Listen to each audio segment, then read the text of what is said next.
Yo, what's up guys? Another guitar, another day.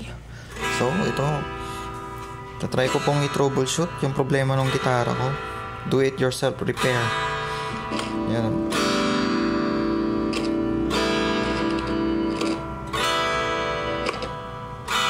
Nahalata nyo na kung ano yung reject sa kanya. Ayaw nung bridge, tapos nung neck tumunog. Yan yung amp. Gusto niya dito, baka kasi sira na to itong selector eh. Pwede rin maluwag. Ito yung update na nabili ko na gitara sa JB Music. Pinapatry kong ipa-repair or parang hindi ko na mahabol yung warranty niya dati. At saka pangit sila kausap after sales. Yun yung totoo.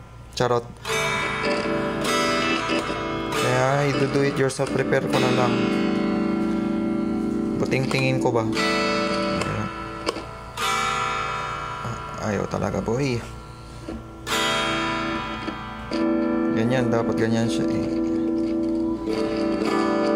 Bumili na rin ako ng spare kung sakaling di ko maayos. Ano to?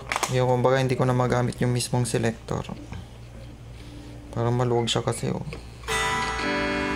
Bubuksan ko siya. Tara! Okay. Ito na. Na-unscrew ko na lahat.